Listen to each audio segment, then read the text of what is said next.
Hello everyone. In previous video, we deal about the asexual reproduction of bacteria, in which we deal about the Karen theta model की बात करी थी हमने।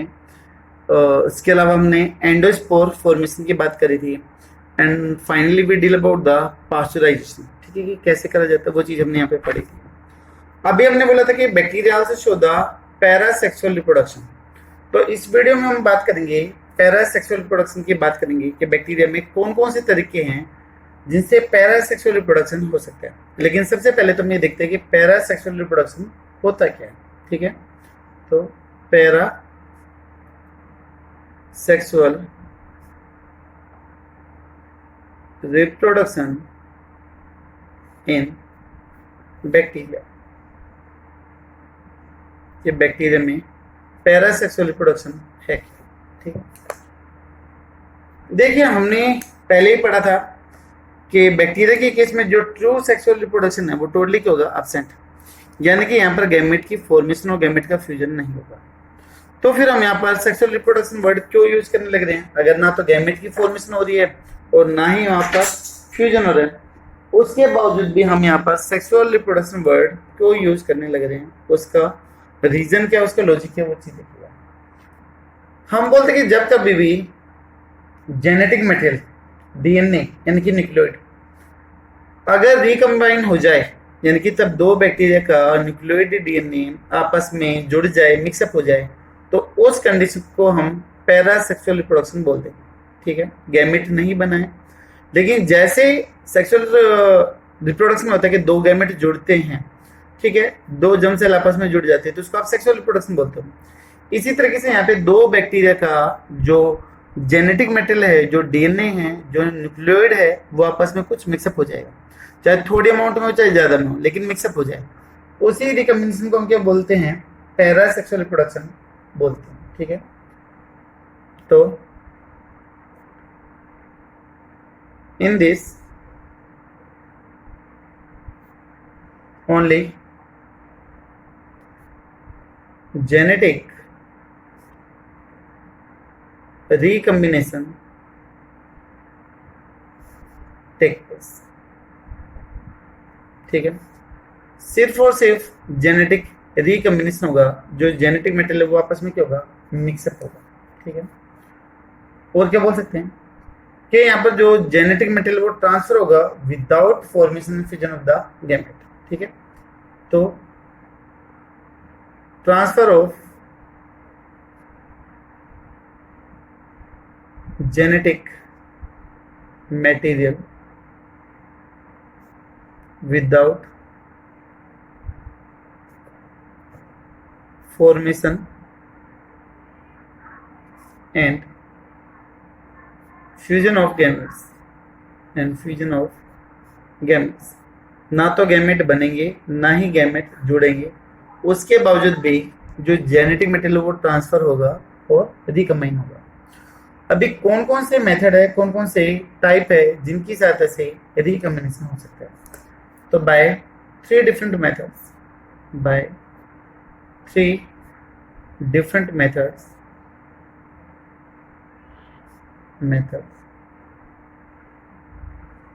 Parasexual reproduction can take place.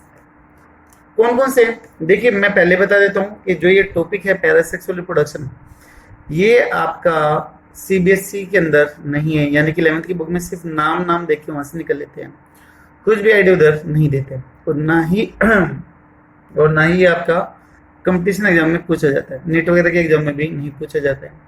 लेकिन at least आपको knowledge होनी चाहिए कि पैरासेक्सुअल रिप्रोडक्शन भी नाम की कुछ चीज होती है, उसके भी 3 टाइप होते हैं। कोई आपसे पूछे कि ये चीज है क्या और आपने मना कर दे, तो आपका कहीं ना कहीं पे कॉन्फिडेंस लेवल डाउन चला जाएगा कि यार हमें ये चीज नहीं आती है। ठीक है, तो एक बार एक्स्ट्रा नॉलेज के लिए, फिर नॉलेज सेक के लिए एटलीस्ट हमें ये चीज पता होनी चाहिए। ठीक है, तो मैं आपको बता देता हूँ कि चीजें हैं क्या, और थोड़ा इनके बारे में पढ़ लेते हैं, ज्यादा डिटेल में नहीं जाएंगे, बट एटलीस्ट इतना पढ़ेंगे कि आपको ये कॉन्सेप्ट समझ में जाए। तो पहला है दैट इज कॉन्जुगेशन। अब देखिए कॉन्जुगेशन नाम आपने सुना हुआ है, तब आपने एफ प्लाज्मिड की बात करी थी, तो वहां पर आपने ये पढ़ा था। ठीक है, इसमें दो टाइप होते हैं कॉन्जुगेशन में, हमने उसमें से एक टाइप पढ़ा हुआ था। दूसरा टाइप है that is transduction, second one is the transduction, ये बिल्कुल नया है, ये आपने नहीं सुना होगा। और तीसरा है ट्रांसफॉर्मेशन। बेटा जो ये ट्रांसफॉर्मेशन है ये आपका 12th की क्लास में एक चैप्टर है मोलिकुलर बेसिस ऑफ इनहेरिटेंस, ठीक है, वहां पर ये काफी डिटेल के साथ में दे रखा है, काफी इंपॉर्टेंट है for the 12th CBSE exam, ठीक है। फ्रेडरिक ग्रिफिथ ने एक्सपेरिमेंट किया था, माइस के ऊपर किया था, स्ट्रेप्टोकोकस बैक्टीरिया पे किया था, तो इसको आप 12th में डिटेल से पढ़ोगे, लेकिन ये काफी इंपॉर्टेंट है, ठीक है। लेकिन फिर भी एक बार मैं आइडिया दूंगा कि ट्रांसफॉर्मेशन है। तो ये तीन प्रोसेस हैं, तीन मेथड है जिनकी वजह से, जिनकी सहायता से पैरासेक्सुअल रिप्रोडक्शन होता है। कौन कौन से? कॉन्जुगेशन है, ट्रांसडक्शन और ट्रांसफॉर्मेशन। अब किस किन साइंटिस्ट ने इसको किया? जो कॉन्जुगेशन है that is studied by the Lederberg and the Tatum, studied by the Lederberg and Tatum, Lederberg और टैटम ने किया। जो ट्रांसडक्शन है that is performed by the again Lederberg and Zinder, Lederberg और जिंडर ने किया। जो ट्रांसफॉर्मेशन है जो काफी फेमस है 12th के लिए, that is performed by the Frederick Griffith. Griffith का नाम आता है first evidence in the genetic material, कि ये सबसे पहले किसने बताया था कि जो डीएनए है वही जेनेटिक मटेरियल है, तो ये श्रेय जाता है ग्रिफिथ जी को, जिन्होंने 1923 के अंदर एक्सपेरिमेंट करके बताया था, ठीक है। किस किस के ऊपर किया था वो भी देख लेते हैं। तो जो कॉन्जुगेशन स्टडी करा गया था that was study on the E coli bacteria, याद होगा आपको एफ प्लाज्मिड, वो हमने पढ़ा था। ट्रांसडक्शन क्या था? बैक्टीरिया था, कौन सा? ई कोलाई, एंड बैक्टीरियोफेज यानी कि वायरस, कौन सा था? कहीं पे लैम्डा लिख रखा है और कहीं पे T2 लिख रखा है, वो देखेंगे। और लास्ट वन है कौन सा? ग्रिफिथ, जिन्होंने स्ट्रेप्टोकोकस डिप्लोकोकस के ऊपर क्या था, और जो होस्ट लिया था वो लिया था माइस, तो यहां पर था डिप्लोकोकस या फिर स्ट्रेप्टोकोकस। आपको बता रखा है ये स्ट्रेप्टोकोकस और डिप्लोकोकस क्या होते हैं उनके स्ट्रक्चर के बेसिस पे, एंड माइस। और माइस क्या था? ये होस्ट की फॉर्म में लिया गया था, उसके ऊपर इनका इन्फेक्शन करवाया गया था। तो बेटा सबसे पहले डील कर लेते हैं अबाउट कॉन्जुगेशन, क्योंकि हमने काफी कुछ पढ़ा हुआ इसके बारे में, तो देख लेते हैं। First one is conjugation. Conjugation में दो टाइप होते हैं।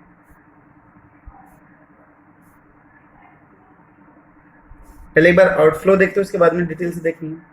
पहला है male style method, first one is the male style method, ठीक है। और दूसरा कौन सा है? Male fertile method. ये दो मेथड है, male style method and the male fertile method. Male style method क्या है? जिसके केस में F प्लस यानी कि जिसके अंदर प्लाज्मिड है, जिसको हमने प्लस बैक्टीरिया बोला था या फिर मेल बैक्टीरिया बोला था, वो रिएक्ट कर रहा है विद F नेगेटिव के साथ, यानी कि फीमेल या फिर नेगेटिव बैक्टीरिया के साथ में क्रॉस कर रहा है, जिसके केस में प्लाज्मिड नहीं है, ठीक है। तो क्रॉस हो रहा है between positive and negative bacteria, और वहां पर जो F नेगेटिव है that change into F positive.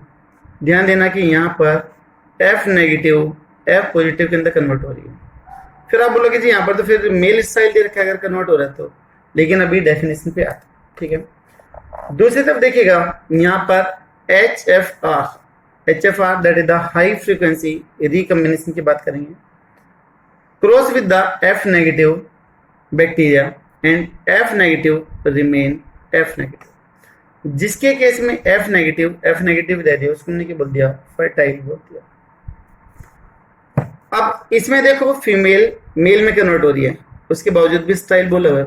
इसमें फीमेल फीमेल में रह रही है, उसके बावजूद मेल को फर्टाइल बोला गया। इसका रीजन है, देखिएगा, जो हमें फर्टाइल और स्टाइल मेथड बोलना है वो बोलना है न्यूक्लियोइड डीएनए के ट्रांसफर के बेसिस पे कि न्यूक्लियोइड डीएनए ट्रांसफर हो रहा है या नहीं हो रहा है। ठीक है, ये वाला मेथड हम पहले पढ़ चुके हैं कॉन्जुगेशन में। एक बार मैं आपको दिखा देता हूँ हमने कहाँ पर इसको पढ़ा था।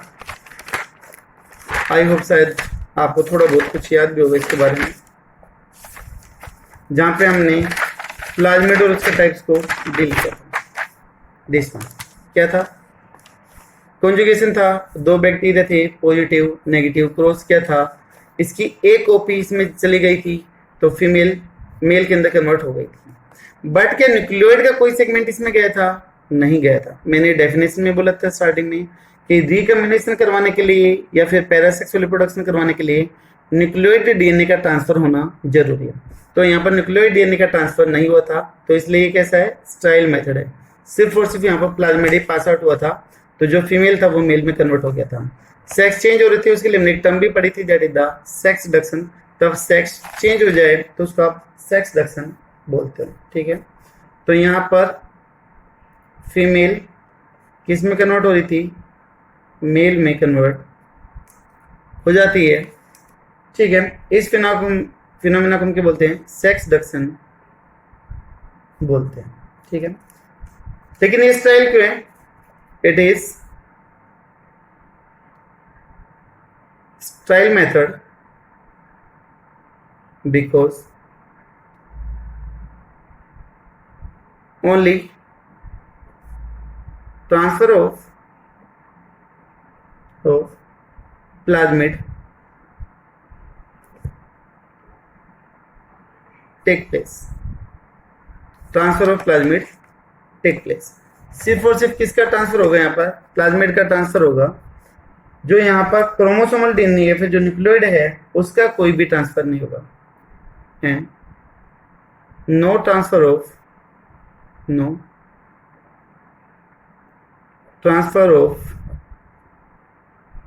न्यूक्लियोइड और क्रोमोसोमल डीएनए। ठीक है, तो जिसकी वजह से यहां पर कोई भी जेनेटिक रिकम्बिनेशन नहीं होती। So there is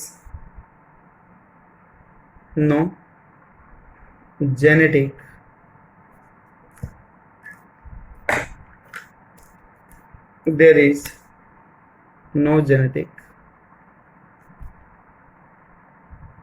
recombination take place. तो यहाँ पर कोई भी जेनेटिक रिकम्बिनेशन नहीं हो। ठीक है, so it is male style method. So it is male style method. इसको मेल स्टाइल मेथड हमने बोला है, जो हम पहले यहाँ पर पढ़ चुके। ठीक है, अभी देखिए यहाँ पर छोटी छोटी कुछ टर्म्स हैं जो हम यहाँ पर डील कर लेते हैं फटाफट। यहाँ पर देखो कोई एक बैक्टीरिया, हम एक साथ में कंपेयर करके देख लेते हैं इनको। यहाँ पे मान लो कोई एक बैक्टीरिया,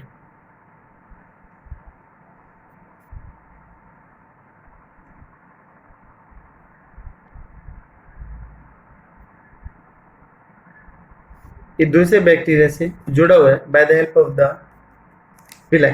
ठीक है, यहाँ पर ये न्यूक्लियोइड था, न्यूक्लियोइड डीएनए को मैं ऐसे दिखा दूं, वैसे तो हमने इरेगुलर दिखाया था बट मैं ऐसे भी दिखा सकता हूँ। तो this one is the nucleoid. Nucleoid के साथ में यहाँ पर जुड़ गया प्लाज्मिड, जो प्लाज्मिड इधर सर्कुलर था वो प्लाज्मिड इधर जुड़ गया, तो this one is the plasmid. ठीक है, तो अब ये क्या बन गया आपका, HFR बन गया। वैसे तो इसको एपिसोम बोलते हैं, तब प्लाज्मिड न्यूक्लियोइड के साथ में जुड़ जाए तो उसको एपिसोम भी आप बोल सकते हो। This one is the episome condition. But अभी इसकी रेप्लिकेट करने की, रिकम्बिनेशन करने की जो फ्रीक्वेंसी है वो काफी ज्यादा हाई हो गई है। That's why it is also known as the HFR, high frequency recombination. तब प्लाज्मिड का डीएनए न्यूक्लियोइड के डीएनए में जुड़ जाए तो उसको एपिसोम बोलते हैं, और इस टाइप का जो बैक्टीरिया जिसमें रिकम्बिनेशन बहुत ज़्यादा आ सकती है उसको हम HFR कंडीशन बोलते हैं। This type of bacteria also known as the super male bacteria. Super male, man नहीं है, दैट इज सुपर मेल है ना, कभी सुपरमैन बैक्टीरिया कर दो तो सुपर मेल। और also known as the metamale bacteria. ठीक है, अभी देखो यहां पर होगा क्या कि तब ये प्लाज्मिड रेप्लिकेट करेगा और इसमें जाएगा, तो यहां पर ये प्लाज्मिड अपने साथ में कुछ ना कुछ पार्ट किसका ले जाएगा, न्यूक्लियोइड का भी ले जाएगा। ये हो गया न्यूक्लियोइड और ये हो गया प्लाज्मिड। ठीक है, और ये हो गया दूसरे बैक्टीरिया का डीएनए हो गया, ये दूसरे बैक्टीरिया का डीएनए हो गया। ठीक है, अभी ये जो डीएनए आ रहा है, ये जो प्लाज्मिड का जो डीएनए आ रहा है जिसके साथ में न्यूक्लियोइड का डीएनए भी, ध्यान देना प्लाज्मिड का डीएनए था अपने सामने क्या लेके आया, न्यूक्लियोइड का डीएनए लेके आया, वो यहां पर आके जुड़ गया। ठीक है, वो यहां पर आके जुड़ गया और यहां पर जो न्यूक्लियोइड का डीएनए था वो भी जुड़ गया।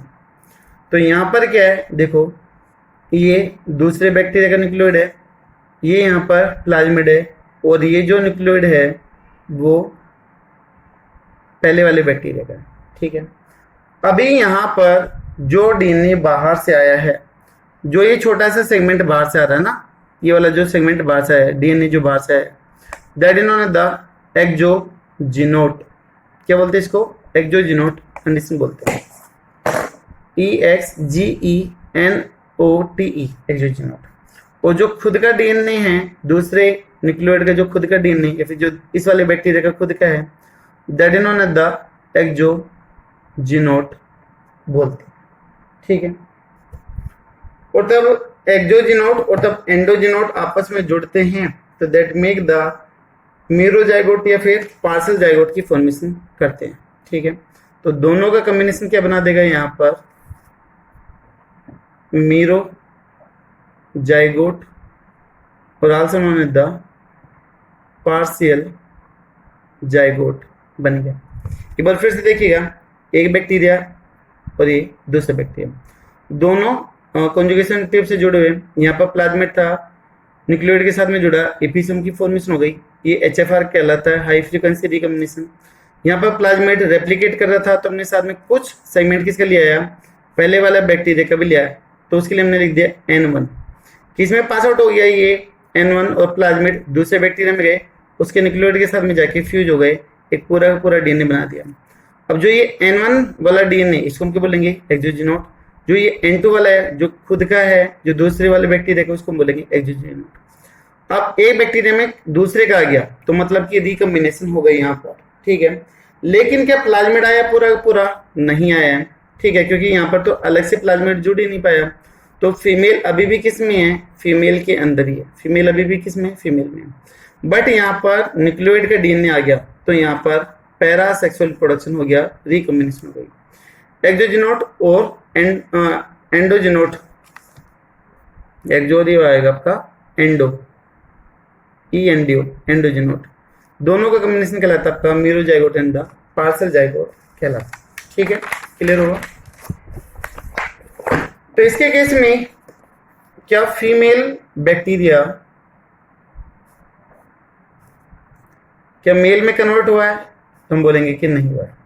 तो मतलब यहां पर सेक्स रिडक्शन क्या है, एब्सेंट है, sex reduction is absent.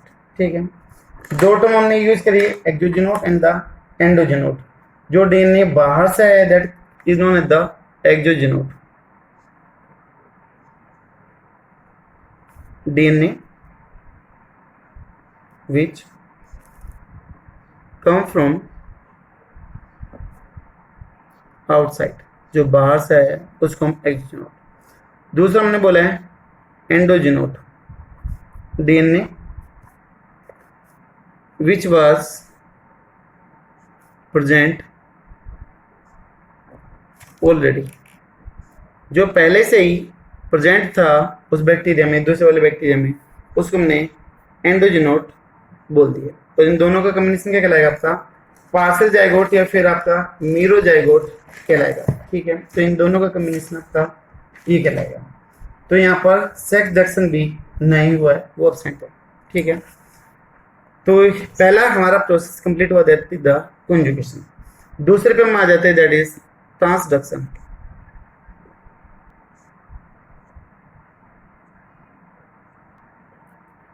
Next one is the second process, that is transduction. देखिए ट्रांसडक्शन थोड़ा सा कंफ्यूज करने वाला हो सकता है। ठीक है, तो इसलिए मैं आपको पहले से हिदायत दे रहा हूँ कि थोड़ा सा अटेंशन देखिए, समझना प्लीज चीजों को। ज्यादा टिपिकल नहीं है, लेकिन थोड़ा सा कंफ्यूजन हो सकता है कि यहाँ पर जो एक बैक्टीरिया का डीएनए वो दूसरे बैक्टीरिया में जाता है by the help of the virus या फिर bacteriophage. When transfer of bacterial DNA या फिर रिकम्बिनेशन बोल दूं, recombination take place by the या फिर through the virus. When transfer of bacterial DNA या फिर recombination take place through the virus, या फिर वायरस को हम बोल देते हैं बैक्टीरियोफेज। बैक्टीरियोफेज, फेज का मतलब वायरस, वो वायरस जो बैक्टीरिया के ऊपर इन्फेक्ट करे, that is known as the bacteriophage. ठीक है, इसी तरीके से अगर एनिमल पे करे जूफेज, प्लांट पे करे फाइटोफेज, एल्गी पे करे फाइकोफेज, फंगस पे करे माइकोफेज, अलग अलग टाइप के फेजेस होते हैं। ठीक है, इसके केस में जो एक बैक्टीरिया है, आपको पहले मैं डायग्रामेटिक समझाता हूं। ये एक बैक्टीरिया है इकोलाई। ठीक है, खुद का ये क्या हो गया, यहाँ पर न्यूक्लियोइड हो गया। इस इकोलाई बैक्टीरिया पे इन्फेक्शन कर रहा है कौन, एक वायरस, यानी कि बैक्टीरियोफेज है। ठीक है, ये इसका जेनेटिक मटेरियल है, इन्फेक्शन करेगा, खुद का डीएनए इसमें क्या करवा दिया, एंटर करवा दिया, तो ये वायरल डीएनए हो गया। ठीक है, तो यहाँ पर ये डीएनए होगा, that is mostly double standard circular DNA होगा, सॉरी लीनियर डीएनए हो गई, this one is the double standard DNA. ठीक है, बाहर क्या होगी वायरस की, प्रोटीन कोट होगी, तो ये बैक्टीरियो फेज है, या फिर आप इसको वायरस भी बोल सकते हो। ठीक है, वायरस में एंजाइम होते हैं जो बैक्टीरिया की सेल वॉल को तोड़ देते हैं, दैट इज लाइसोजेनिक एंजाइम या लाइसोजाइम एंजाइम। ठीक है, जो इसको डिग्रेड कर देता है। ये एंजाइम है किसका, वायरस का, और बैक्टीरिया की सेल वॉल को डिग्रेड करने के लिए रेस्पॉन्सिबल है। पढ़ा था कि जो लाइसोजाइम है वो पेप्टाइडोग्लाइकन को तोड़ने के लिए क्या है, हेल्पफुल है। ठीक है, तो यहां पर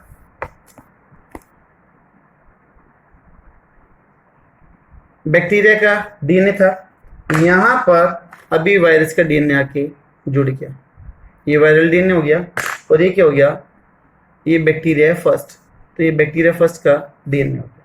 ठीक है, तब ये यहाँ पर वायरस का डीएनए बैक्टीरिया के डीएनए से आके जुड़ गया, that is known as prophage या फिर प्रोवायरस बोलते हैं, प्रोफेज या फिर प्रोवायरस बोलते हैं। When viral DNA get joined with the bacterial DNA, that is known as prophage या फिर प्रोवायरस बोलते हैं। अब जो ये वायरस का डीएनए है वो टूट के बाहर की तरफ आएगा, तो यहाँ पर हम लिख दें कि जो वायरल डीएनए है, virus DNA come out from bacteria, bacteria के डीएनए से बाहर आएगा, फिर बैक्टीरिया से बाहर आएगा। ठीक है, कैसे आएगा देखिएगा, ये बैक्टीरिया का डीएनए B1 का ये आ गया, ये वायरस का डीएनए भी लिख दिया, और इस वायरल के डीएनए के साथ में बैक्टीरिया का डीएनए भी थोड़ा सा आ जाता है।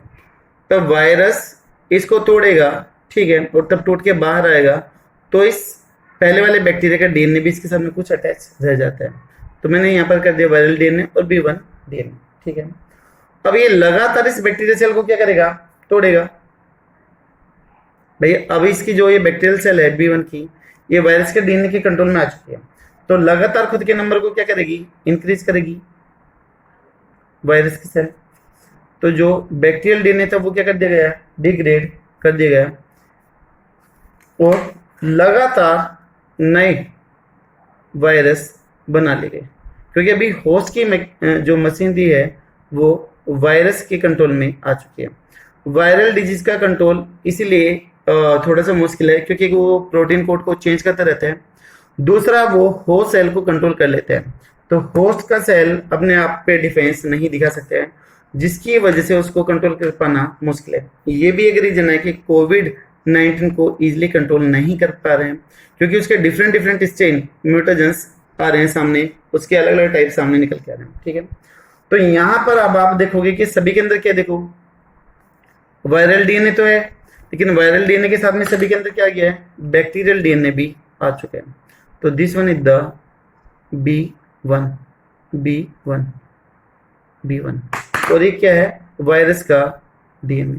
ठीक है, अब देखो जो ये वायरस का है, अब ये क्या करेगा भाई, ऐसे पूरी की पूरी जो सेल है वो वायरस से फिल हो जाएगी, लास्ट में तब ये कंप्लीट हो जाएगी तो ये बैक्टीरियल सेल को क्या कर देगी, ब्रस्ट अप कर देगी। ठीक है, उसको फाड़ देगी। तो जो बैक्टीरियल सेल है वो क्या हो गई, ब्रस्ट अप हो गई। First bacterial cell get burst up या फिर break down and virus came outside. और जो ये वायरस हैं जिसके अंदर पहले वाले बैक्टीरिया का डीएनए भी प्रेजेंट है, वो भी फ्री हो चुका है। मैं एक ही समझा रहा हूँ, ऐसे तो बहुत सारे होंगे। तो ये हो गया B1 का, ठीक है, और ये हो गया किसका, वायरस का। अब ये जो न्यू वायरस हैं जो बाहर निकल के आए हैं, वो किसी दूसरे बैक्टीरिया पे, इसको मैं ब्लैक कलर से दिखा रहा हूँ, ये कोई बैक्टीरिया B2, ये इसका डीएनए। अब ये इसके ऊपर क्या करेगा, इन्फेक्ट करेगा, इन्फेक्शन करेगा। अब इन्फेक्शन करेगा तो देखो होगा क्या कि इसका जो ये जेनेटिक मटेरियल था वायरस का डीएनए, वो अपने साथ में क्या लेके आया था, बैक्टीरियल डीएनए भी लेके आया था, B1 भी लेके आया था।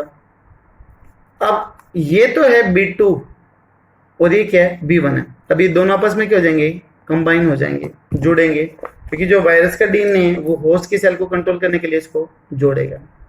तो अभी देखो कैसे कॉम्बिनेशन बनेगा, ये हो गया B2 दूसरे बैक्टीरिया का डीएनए, इसके साथ में यहां पर आ गया क्या,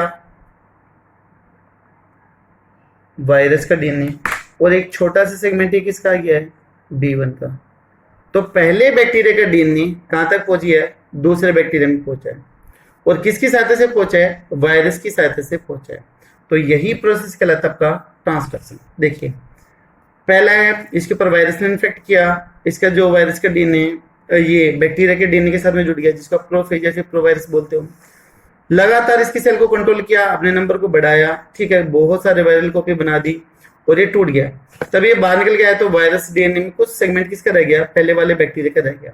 अब ये जो न्यू वायरस हैं न्यू वायरस जो निकल के आए हैं, वो किसी दूसरे न्यू बैक्टीरिया को इन्फेक्ट करेंगे। B2 लिखा हुआ है, पहला वो B1 था, इसको इन्फेक्ट करेंगे, अपना जेनेटिक मटेरियल यहाँ पर डाल दिया, तो यहाँ पर वायरल डीएनए भी और क्या है, पहले वाले बैक्टीरिया का भी है, B1 भी है।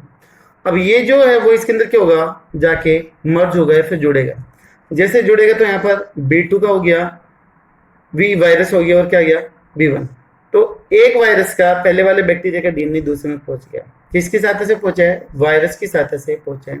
That is known as the transduction. ठीक है, तो ये क्या हो गया है, ट्रांसडक्शन हो गया। तो कुछ टर्म है, फटाफट वो देख लेते छोटी छोटी। पहली टर्म आ गई, दैट इज प्रोफेज या फिर provirus. When viral DNA is integrated with bacterial DNA, बताया तभी, तो इसको हमने प्रोफेज या फिर प्रोवायरस बोल दिया।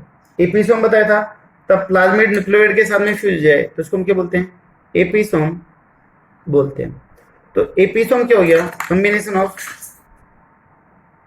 न्यूक्लियोइड डीएनए प्लस में प्लाज्मिड डीएनए, दोनों का कॉम्बिनेशन आपका न्यूक्लियोइड सॉरी एपिसोम कहलाएगा।